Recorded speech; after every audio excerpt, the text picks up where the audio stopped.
कक्षा 11 विषय अर्थशास्त्र पाठ 3 मांग। प्रश्न नंबर 5। मांग का नियम अनुसूची एवं आकृति की मदद से समझाइए। मांग का नियम अनुसूची एवं आकृति की मदद से समझाइए।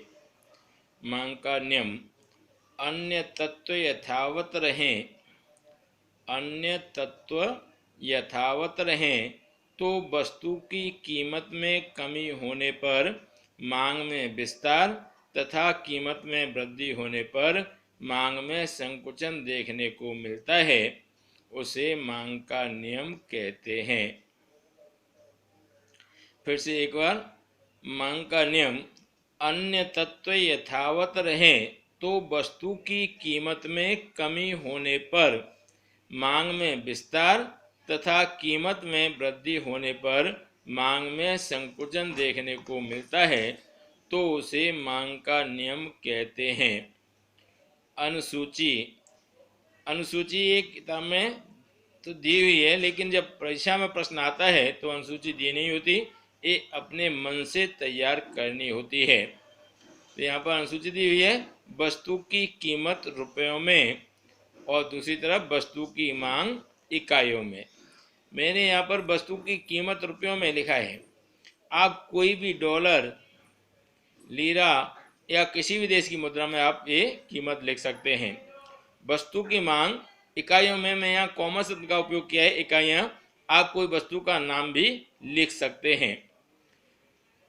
वस्तु की कीमत जब 5 रुपये होती है तो वस्तु की मांग 10 इकाई की होती है।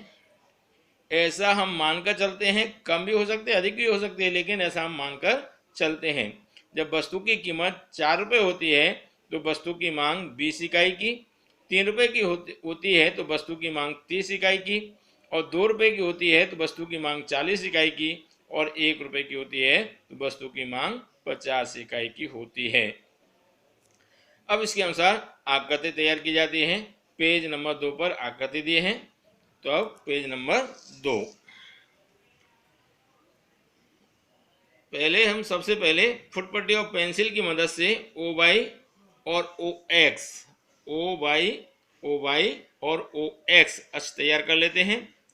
फिर यहाँ पर ओ वाई पर समान दूरी पर वस्तु की कीमत रुपयों में, ये हमें दर्शाया है। तो एक लाइन के ऊपर 1, 2, 3, 4, 5 इस प्रकार से कीमत दर्शाई है। इसी प्रकार से समान अंतर पर वस्तु की मांग इकाइयों में 10, 20, 30, 40, 50 और इधर x दिया हुआ है। वस्तु की मांग 10, वस्तु की कीमत 5 रुपये होती है तो वस्तु की मांग होती है 10 इकाई की। कीमत 5 वाले बिंदु से क्षैतिज में रेखा खींची जाती है और मांग 10 वाले बिंदु से लंब खींचा जाता है, जो एक दूसरे को काल्पनिक बिंदु ए पर काटते हैं। जैसे ही वस्तु की कीमत 5 रुपये से घटकर 4 रुपये होती है तो मांग के नियम के अनुसार कीमत में कमी होने पर मांग में विस्तार होता है, अर्थात मांग 20 इकाई की हो जाती है। कीमत 4 वाले बिंदु से क्षैतिज में रेखा खींची जाती है और मांग 20 वाले बिंदु से लंब खींचा जाता है, जो एक दूसरे को काल्पनिक बिंदु बी पर काटते हैं। जैसे ही वस्तु की कीमत 4 रुपये से घटकर 3 रुपये होती है तो मांग के नियम के अनुसार कीमत में कमी होने पर मांग में विस्तार होता है, अर्थात मांग 30 इकाई की हो जाती है। 3 वाले बिंदु से क्षैतिज में रेखा खींची जाती है और 30 वाले बिंदु से लंब खींचा जाता है, जो एक दूसरे को काल्पनिक बिंदु सी पर काटते हैं। वस्तु की कीमत 2 रुपये हो जाने पर वस्तु की मांग 40 इकाई की होती है, जिससे काल्पनिक बिंदु ई डी प्राप्त होता है। और जैसे वस्तु की कीमत 1 रुपये होती है तो वस्तु की मांग 50 इकाई की होती है, जिससे काल्पनिक बिंदु ई प्राप्त होता है। इस प्रकार आकृति में ए, बी, सी, डी, ई काल्पनिक बिंदु प्राप्त होते हैं। इन काल्पनिक बिंदुओं से गुजरते हुए एक रेखा खींची जाती है, जिसे डी मांग रेखा कहते हैं। यहाँ पर लिखा है मांग रेखा, इधर सिंबल दिया है डी और इधर डी। ध्यान रहे ये रेखा ओ वाई अक्ष से नहीं मिलनी चाहिए और इधर ओ एक्स अक्ष से नहीं मिलनी चाहिए। अब आता है ये आकृति हमने कैसे तैयार की। मैंने आपको एक एक करके बताया कि आकृति इस प्रकार से तैयार की है, वो आप यहाँ विशेषण में लिखेंगे।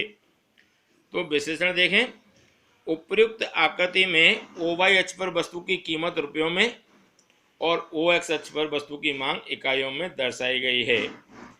जब वस्तु की कीमत 5 रुपये होती है तो वस्तु की मांग 10 इकाई की होती है। कीमत 5 वाले बिंदु से क्षैतिज में रेखा खींची जाती है। कीमत 5 वाले बिंदु से क्षैतिज में रेखा खींची जाती है और मांग 10 वाले बिंदु से लंब खींचा जाता है, जो एक दूसरे को काल्पनिक बिंदु ए पर काटते हैं। Page number 3। जैसे ही वस्तु की कीमत लंब खींचा जाता है जो एक दूसरे को काल्पनिक बिंदु ए पर काटते हैं।